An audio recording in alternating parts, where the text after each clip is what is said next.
Haleluya. Ini adalah ibadah yang ini adalah puji-pujian yang sangat kuat. Semoga kita bisa memproklamasikan kebaikan dari Tuhan Allah kita setiap hari.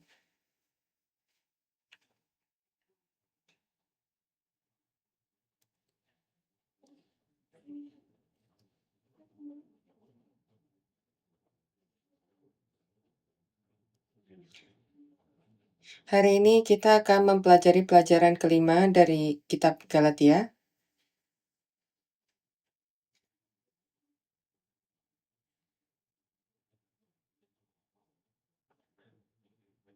Dan judulnya adalah kebebasan.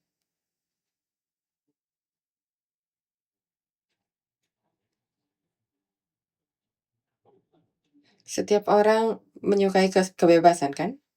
Iya kan? Yes.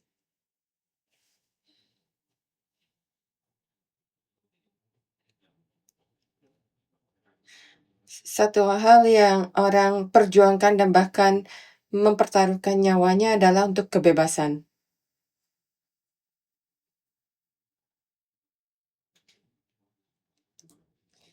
Kita bersyukur dan kita sangat menikmati tinggal di bangsa ini karena bangsa ini melindungi kebebasan kita. Kita telah dengar dan mempelajari sejarah, berikan saya kebebasan atau berikan aku kematian dari Patrick Henry.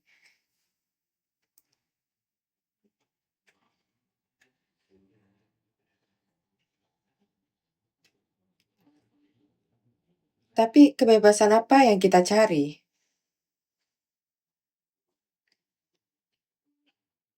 Apakah hanya dapat melakukan apa yang saya ingin lakukan? Reformis John Calvin mengatakan hal ini. Ia mendefinisikan kebebasan sejati sebagai kebebasan kehendak, sehingga kita dapat melakukan apa yang seharusnya kita lakukan dan menahan diri dari apa yang seharusnya tidak kita lakukan.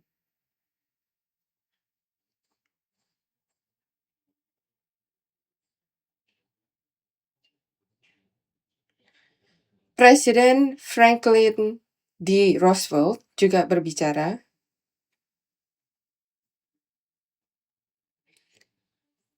Pada saat ia berbicara tentang visinya untuk dunia baru, ia menyebutkan 4 kebebasan mendasar yang seharusnya dimiliki setiap manusia.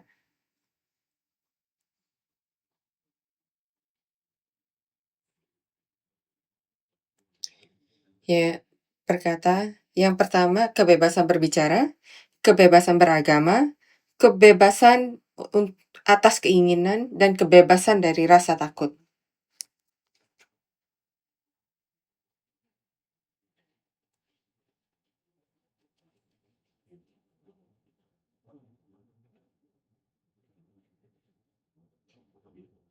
Dalam bacaan hari ini, Rasul Paulus juga berbicara tentang kebebasan. Sesuai dengan Rasul Paulus,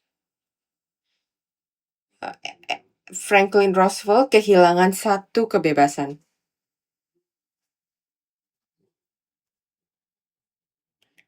Itu adalah kebebasan dari dosa. Itu yang diajarkan oleh Allah melalui Rasul Paulus hari ini. Sesuatu tentang kebebasan dari dosa kita sendiri.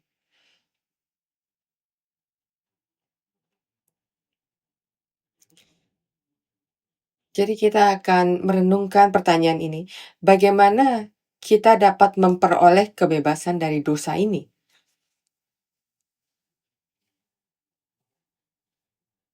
Itu yang dikatakan dan dijelaskan oleh Rasul Paulus di bacaan hari ini, Galatia pasal 5. Jadi bagaimana kita dapat memperoleh kebebasan ini dan apa kebebasan ini? Apakah kamu bebas? Jadi Rasul Paulus berkata, nomor 1, berdiri teguh dalam kebebasan. Kita telah baca di bacaan kita hari ini ayat 1-6.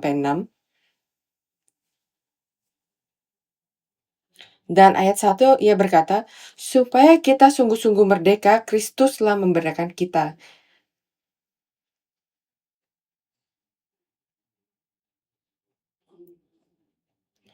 Karena itu berdirilah teguh. Jadi bagaimana kita dapat mendapatkan kebebasan ini? Bukan dengan pekerjaan kita, tapi Yesus yang telah memberikan kebebasan ini melalui salib.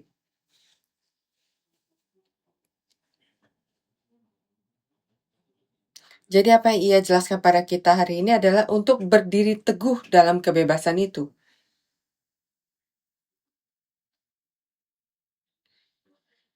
Kata kerja Yunani yang digunakan untuk berdiri teguh adalah stikete.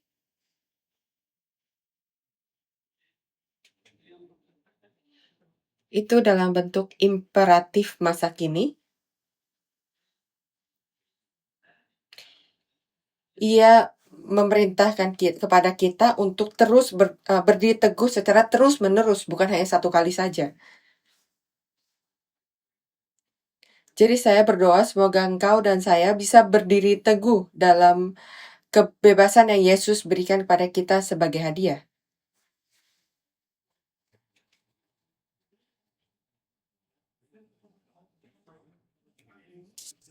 Ini juga sama seperti pada waktu Exodus.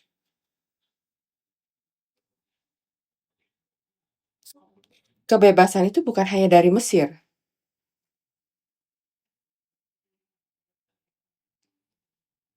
tapi yang menuntun mereka untuk mendapatkan perjanjian sebagai umat perjanjian.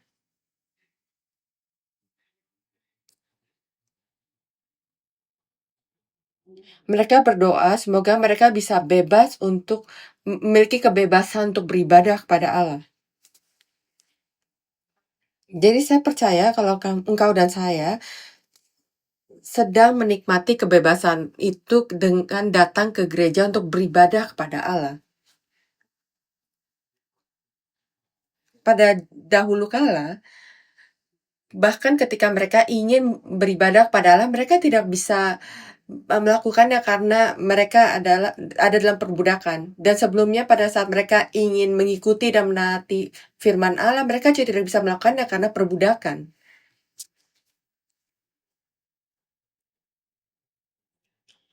Ini sama seperti kita, pada saat kita dalam perbudakan dosa, kita tidak bisa beribadah kepada Allah walaupun kita menginginkannya.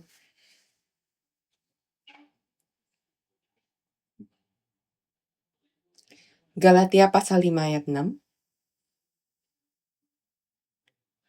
Sebab bagi orang-orang yang ada dalam Kristus, hal bersunat atau tidak bersunat tidak mempunyai suatu arti, hanya iman yang bekerja oleh kasih.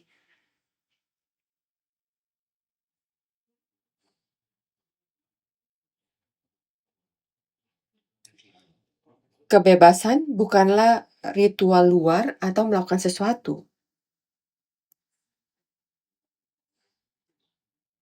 tapi kebebasan berasal dari sesuatu yang ada di dalam kepercayaan dalam diri kita. Yang kedua, Rasul Paulus juga berkata, waspadlah terhadap bujukan palsu.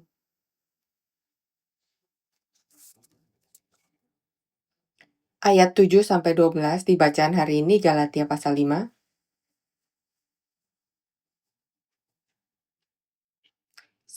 Saya ingin meminta kamu untuk membacakannya dalam bahasa Mandarin, dan untuk yang berbicara dalam bahasa Inggris bisa membacanya di layar atau dalam Alkitab kalian. Pasal 5 ayat 7, Galatia pasal 5 ayat 7-12. Dahulu kamu berlomba dengan baik, siapakah yang menghalangi kamu sehingga kamu tidak menuruti kebenaran lagi? Ajakan untuk tidak menurutinya lagi bukan datang dari Dia yang manggil kamu. Sedikit lagi sudah mengkhamirkan seluruh adonan. Dalam Tuhan aku yakin tentang kamu bahwa kamu tidak mempunyai pendirian lain daripada pendirian pendirian ini, tetapi barang siapa yang mengacaukan kamu, ia akan menanggung hukumannya siapapun juga dia. Dan lagi aku ini, saudara-saudara, jikalau aku masih memberitakan sunat, mengapa engkau masih dianiaya juga? Sebab kalau demikian salib bukan batu sandungan lagi. Baiklah mereka yang menghasut kamu itu mengebirikan saja dirinya. Jadi Rasul Paulus berkata, kita sudah diberikan kebebasan, jadi kita harus berdiri teguh di dalam kebebasan itu. Tapi ada sesuatu yang menghentikan kita dari berdiri teguh dalam kebebasan itu. Ia berkata, oh, pertumbuhan kekristenan, pertumbuhan iman kita seperti berlari dalam lomba. Kita berlari dalam lomba di dalam satu jalur yang benar, tapi ada yang menyalip. Itu yang ia katakan, itu yang ia sebut sebagai batu sandungan. Ada yang sedang menyandung kita. Dan membawa orang-orang di Galatia ini ke jalur yang salah. Siapa orang-orang ini yang sedang memotong? Dan Rasul Paulus mengatakan orang-orang ini sebagai guru-guru palsu. Dan guru-guru palsu itu seperti ragi. Memiliki pengaruh yang kecil tapi memiliki efek yang sangat besar. Ayat 9. Sedikit ragi sudah mengkhamirkan seluruh adonan.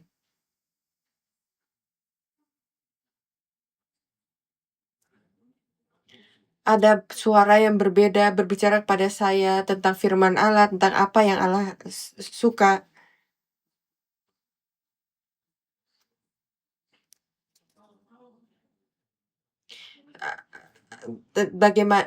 Tentang bagaimana saya menggunakan kebebasan saya. Tapi kebenaran satu-satunya itu hanya ada di dalam firman Allah. Bahkan ada orang yang mencoba mengambil ayat-ayat di Alkitab dan mengatakan apa yang ingin mereka katakan.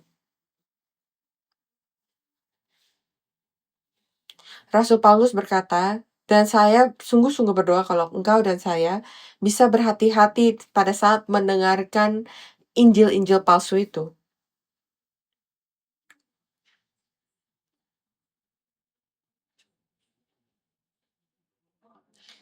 Semoga Allah menjaga kita dan iman kita dan gereja kita dari ajaran-ajaran palsu itu.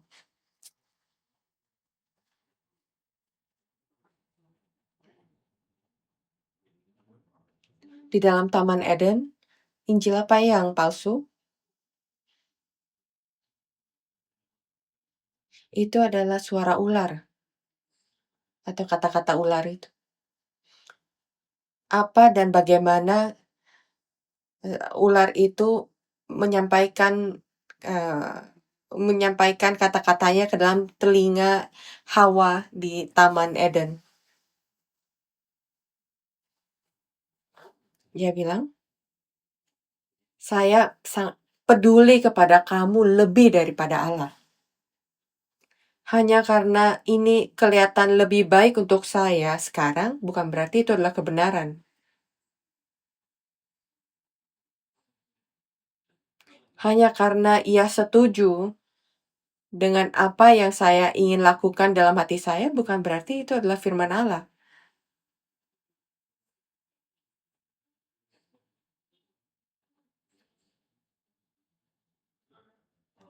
Yang ketiga, Rasul Paulus berkata, gunakan kebenaran ini kebebasan ini untuk mengasihi, bukan untuk mengikuti keinginan daging. Ayat 13-15. Sekarang saya akan meminta translator membaca dalam bahasa Mandarin. Saudara-saudara, memang kamu telah dipanggil untuk merdeka, tetapi janganlah kamu mempergunakan kemerdekaan itu sebagai kesempatan untuk kehidupan dalam dosa. Melainkan layanilah seorang akan yang lain oleh kasih. Sebab seluruh hukum Taurat tercakup dalam satu firman ini, yaitu kasihilah sesama manusia seperti dirimu sendiri. Tetapi jikalau kamu saling menggigit dan saling menelan, awaslah supaya jangan kamu saling membinasakan. kebebasan yang dibicarakan oleh Rasul Paulus itulah kebebasan yang disampaikan oleh Yesus Kristus yang mati kepada kita untuk membebaskan kita. Itu adalah kebebasan dari dosa, kebebasan kasih. Itulah kebebasan dari keinginan daging dan kebebasan dari kematian kekal dan penghakiman. Jadi untuk orang yang menerima kebebasan ini, mereka diberikan kebebasan untuk mengasihi.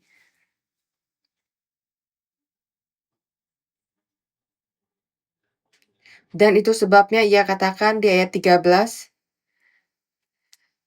jangan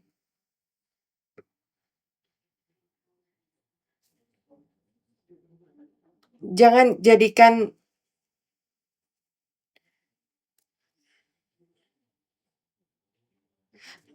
Apakah kamu tahu kalau kamu bisa mengasihi suami dan istri kamu karena Allah memberikan kamu kebebasan untuk mengasihi?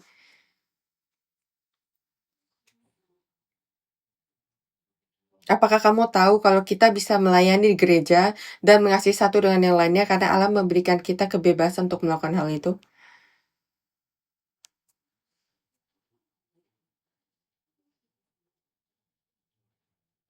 Apakah kamu pernah ada dalam perbudakan kebencian?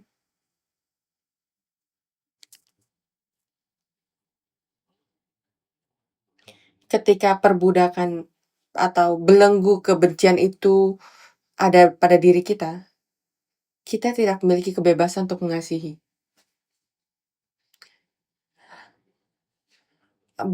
Belenggu itu akan memperbudak kita untuk saling membenci.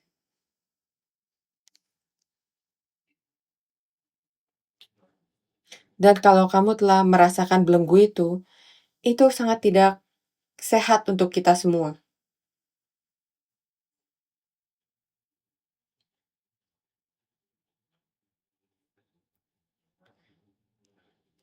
Dan ia berkata kalau kamu tidak memiliki kebebasan untuk kasih ini, kamu akan saling menggigit dan menelan satu dengan yang lainnya.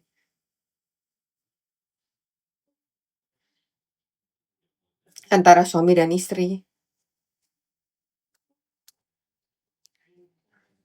Untuk orang tua dan anak-anak. Untuk antara orang-orang di gereja. Saya benar-benar berdoa tidak ada yang menggigit dan menelan di gereja ini. Kalau kita tidak memiliki kebebasan ini, kita akan saling menuntut orang lain, berkelahi, dan saling membenci.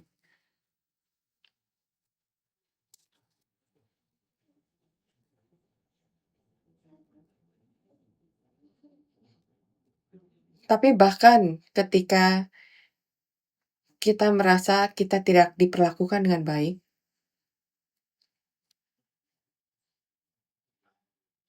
Allah memberikan kita kebebasan untuk keluar dari kebencian itu dan kegelapan itu.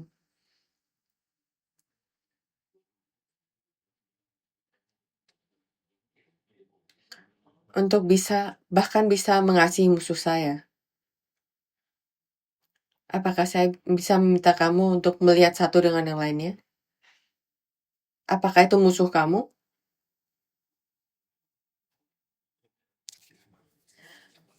Bukannya sangat menakjubkan kalian dengan saling melihat satu dengan yang lainnya, kalian memiliki senyum di dalam wajah kalian.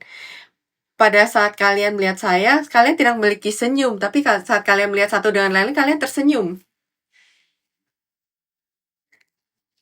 Dan itu karena Allah telah memberikan kita kebebasan untuk saling mengasihi. Saya meminta kasih dari kalian bahkan untuk saya. Jadi bagaimana kita bisa mempertahankan kebebasan kasih itu? Apakah kamu ingin menjaga kebebasan kasih itu? Kamu tahu bisa mengasihi seseorang, mengasihi saudara-saudara kita di dalam hati kita dengan tulus, itu adalah berkat.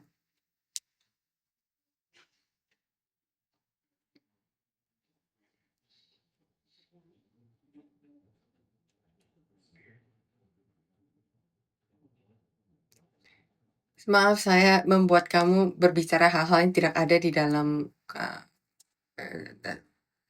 baca bacaan. Tapi kalau kamu memiliki kebencian dan kamu tidak bisa keluar dari itu akan mengurangi hidup kamu. Itu akan membuat kamu ke dalam perputaran hidup yang sangat-sangat buruk. Saya berdoa kalau kamu ada di dalam belenggu seperti itu, kamu bisa mendapatkan kebebasan untuk bisa masuk ke dalam kasih Kristus.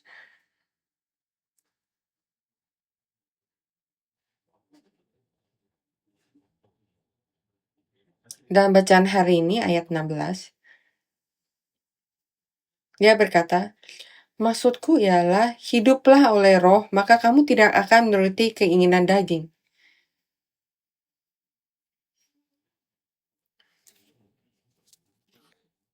Dan supaya kita bisa menjaga kebebasan dalam kasih itu,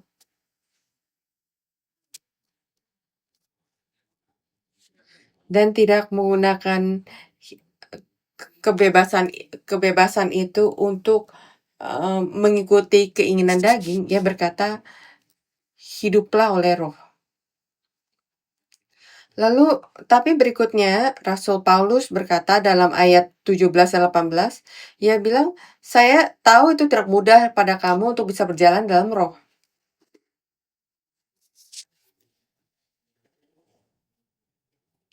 Karena ada konflik di dalam diri saya antara keinginan daging saya dan roh.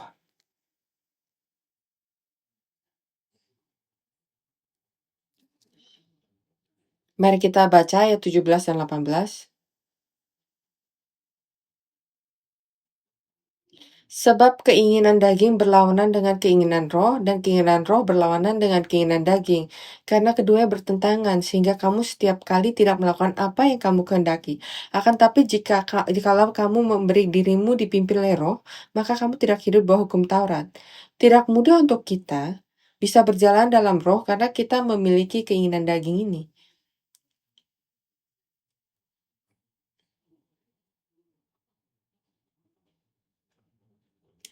Jadi kita harus berdoa untuk bantuan dari Allah. Dan kita juga harus belajar untuk mendesain rutinitas kita sehari-hari dan kehidupan kita sehari-hari sehingga lebih mudah untuk kita berjalan dalam roh.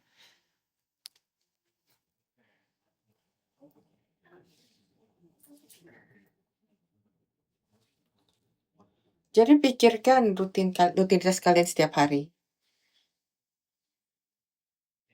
Apakah ini membuat tuh lebih mudah bagi kamu untuk berjalan dalam daging atau dalam roh?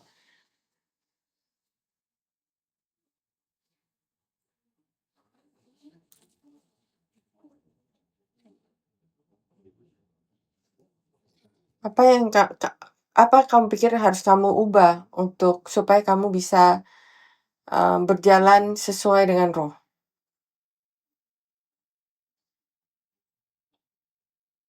Saya benar-benar berdoa, semoga ayah dan ibu di sini bisa mendesain kehidupan keluarga kalian sehingga lebih mudah untuk anak-anak kalian bisa berjalan dalam roh daripada berjalan mengikuti daging.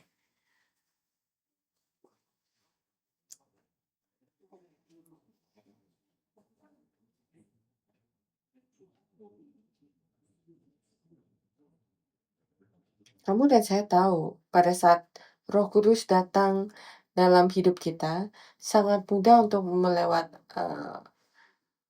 mengikuti godaan dari dosa.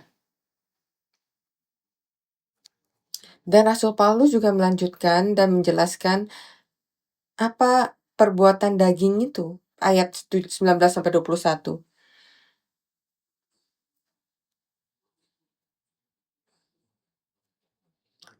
Ayat 19-21 berbicara tentang 15 contoh.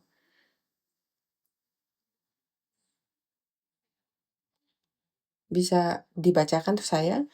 Perbuatan daging telah nyata, yaitu percabulan, kecemaran, hawa nafsu, penyembahan berhala, sihir, perseteruan, perselisihan, iri hati, amarah, kepentingan diri sendiri, pencederaan, roh pemecah, kedengkian, kemabukan, pesta pora, dan sebagainya. Tetap harap semua itu kuperingatkan pada kamu, seperti yang telah kubuat dahulu, bahwa barang siapa melakukan hal-hal yang demikian, ia tidak akan mendapat bagian dalam kerajaan Allah. Ia bilang ini adalah nyata, artinya ini adalah nyata, perbuatan nyata dari dosa dan kegelapan yang hidup di antara kamu. Dan hal yang menakutkan pada akhir dari ayat 21, kalau kamu memiliki, barang siapa melakukan hal-hal demikian, ia tidak akan mendapat bagian dalam kerajaan Allah. Dari 15, berapa banyak yang kamu punya? Bahkan jika kamu punya 1, kamu tidak bisa pergi ke surga.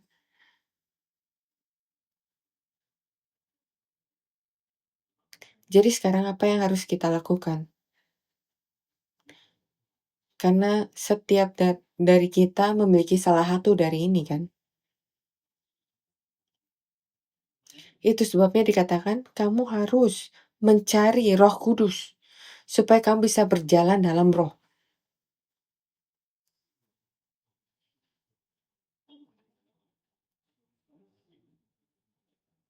Saya berdoa kalau kamu dan saya bisa menemukan kebebasan dari segala hal ini.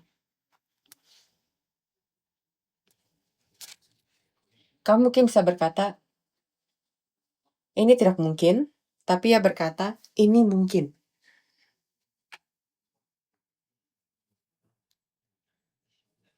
Lalu ayat 22-23 ia berkata, tapi buah roh adalah ini.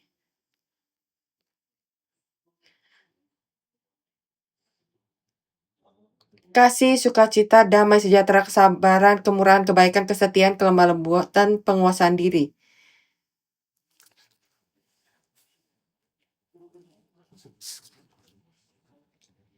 Hasil dari kebebasan adalah buah roh ini.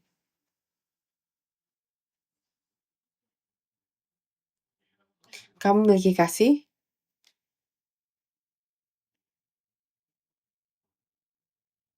Saya pikir setiap orang berkata amin, tapi kenapa kamu ragu-ragu?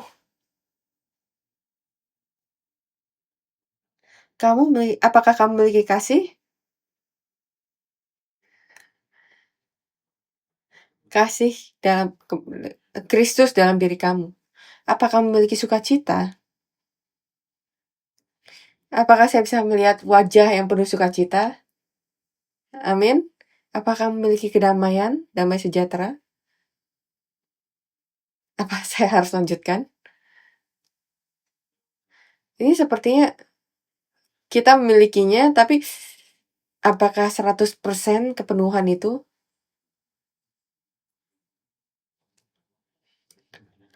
Tapi saya yakinkan kepada kamu, ketika Roh Kudus datang dalam diri kita, Ia akan memberikan kita 100% kebebasan melalui kebenaran firman Allah. Dan saya memberkati kamu dalam nama Tuhan kalau kamu akan menerima semua ini 100%.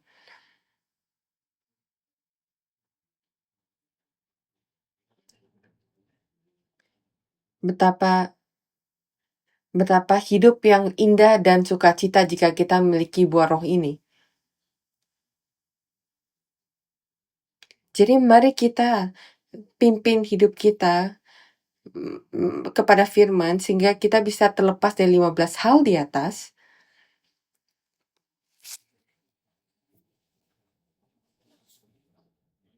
dan benar-benar menikmati kebebasan untuk kasih, kebebasan, kedamaian, dan 9 hal dari buah roh ini.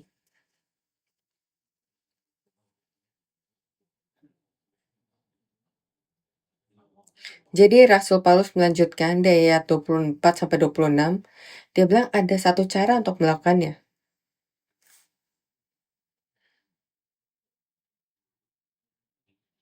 Ia berkata, "Kamu harus menyalibkan daging."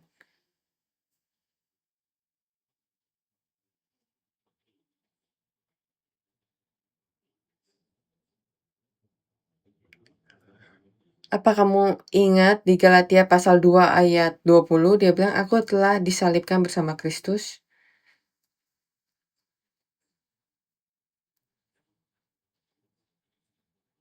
Berapa banyak dari kamu telah disalibkan dengan Yesus Kristus?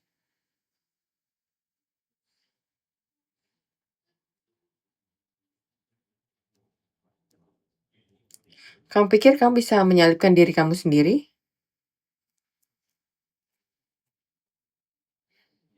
Kalau kamu bisa, saya sangat menghormati kamu, tapi karena saya tidak bisa melakukannya. Dalam Korea, pengobatan Korea dan Chinese, pada saat kita sakit perut, kadang-kadang kita menggunakan jarum pada jari kita sehingga ada darah yang keluar.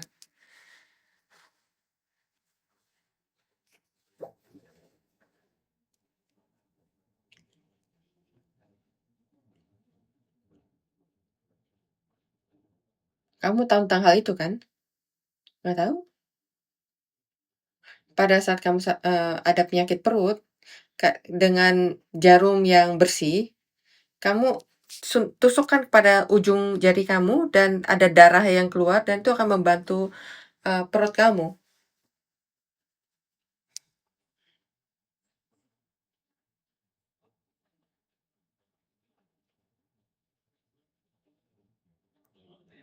Jadi suatu hari saya sakit perut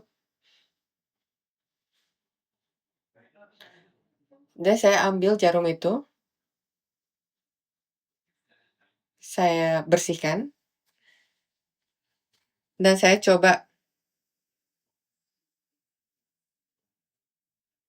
saya tidak bisa melakukannya. Saya sentuh, oh saya tidak bisa melakukannya. Jadi saya minta seseorang lain untuk melakukannya. Mereka sangat senang melakukannya. Saya bahkan tidak bisa tidak bisa menggunakan jarum ke jari saya, bagaimana saya bisa menyalibkan diri saya sendiri. Kita sebagai manusia lahir dengan penuh keegoisan dan terlindungi. Itu sebabnya kita harus bertanya pada Allah,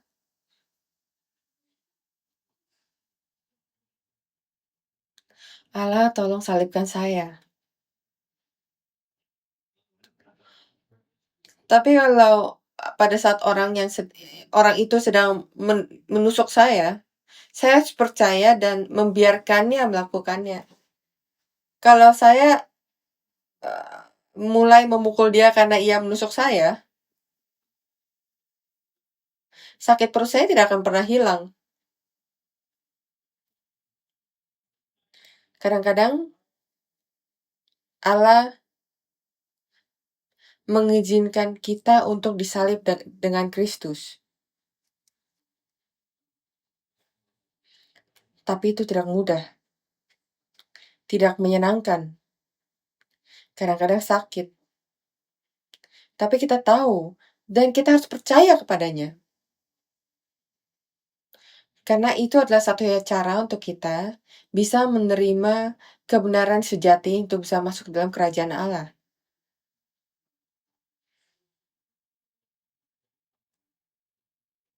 Kalau saya mulai melawannya, itu mungkin akan makan waktu lebih lama dan mungkin lebih sulit. Kadang-kadang kamu mungkin pikir, kenapa hal buruk ini terjadi pada saya pada saat percaya pada Kristus?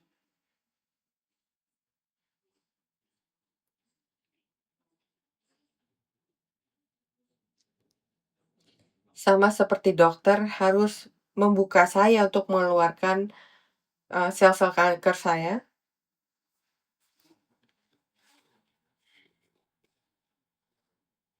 Kadang-kadang Allah harus melakukan operasi untuk mengeluarkan dosa itu dari diri kita.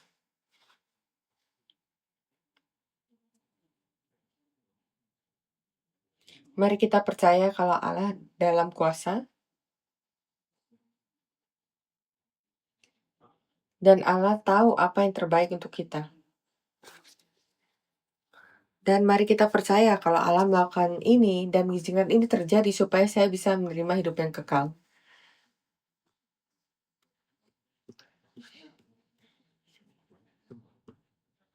Lebih cepat kita membuang keinginan daging kita,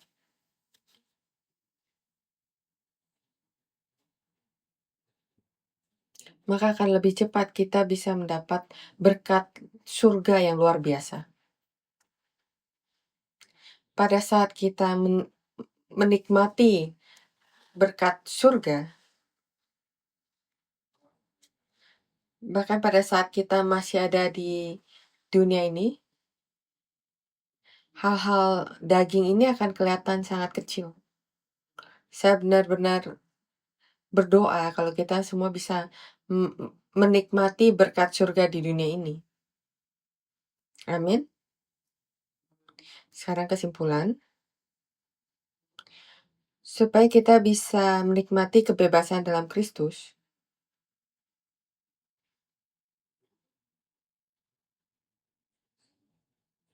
dia berkata berjalan dalam roh, dipimpin oleh roh, berbuah roh, dan hidup dalam roh. Kalau kamu melakukan ini, maka kebebasan sejati akan diberikan kepada kamu. Pertanyaan terakhir adalah bagaimana kita melakukannya.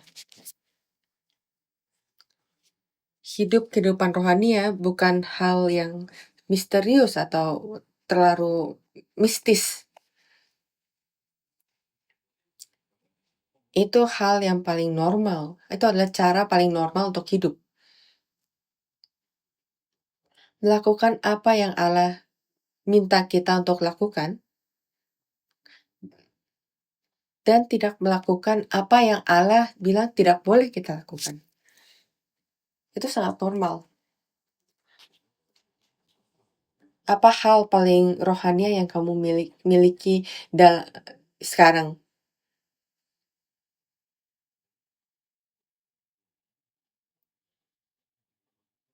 Apakah itu talisman di dinding kamu?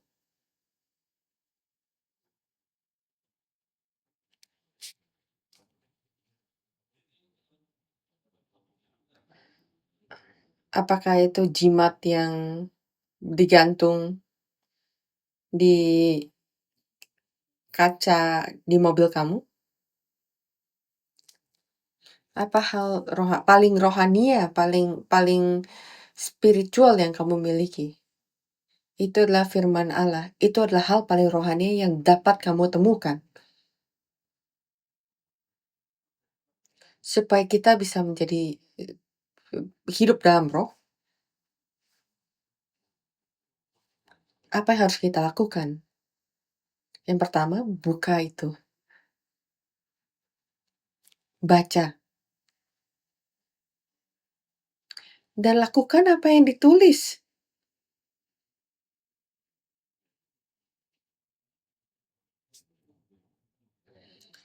Untuk seorang ayah dan ibu, untuk mengasihi anak-anaknya dan membesarkan anak-anak dalam iman.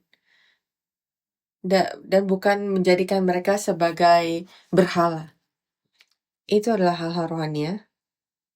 Untuk suami, mengasihi istrinya seperti Tuhan mengasihi gereja, itu adalah hal-hal rohani ya.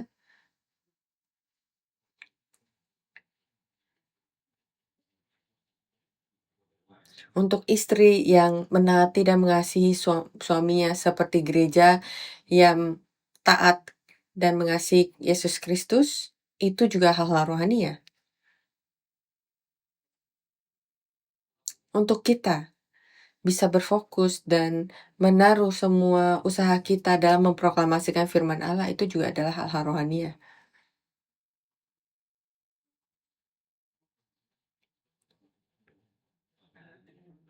meninggalkan keluarga kamu untuk pergi ke gunung dan berpuasa itu bukan hal rohani ya. Hal-hal rohania yang sejati adalah mengikuti hidup kamu dengan penuh iman dan mengikuti firman Allah.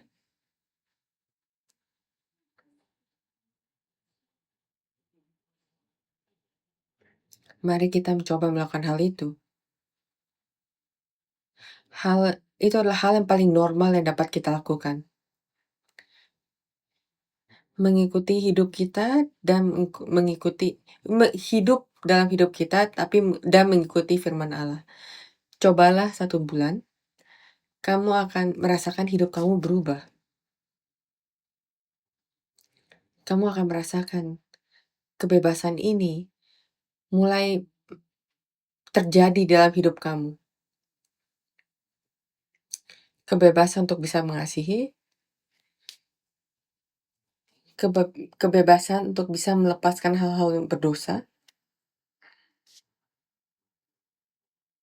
Sebagai gereja, apakah kita siap untuk melakukannya? Amin. Semoga Gereja Sion bisa merasakan kebebasan itu. Mari kita berdoa. Bapa di surga, kami bersyukur karena kasih karunia-Mu. Kami bersyukur karena kebebasan yang Kau berikan pada kami melalui Yesus Kristus. Bapa, kami berdoa, semoga kami bisa berdiri teguh dalam kebebasan ini.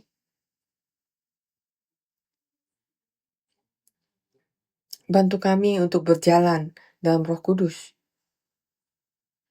Semoga kebebasan ini bisa diberikan kepada setiap anggota Gereja Sion. Semoga anak-anak kami bisa tumbuh dalam kebebasan dalam Yesus Kristus. Bapa, tolong bantu kami untuk mendapatkan kemenangan atas dunia ini melalui kebebasan ini. Kami bersyukur atas kasih karunia-Mu. Dalam nama Yesus kami berdoa. Amin. Mari kita bersyukur pada Allah.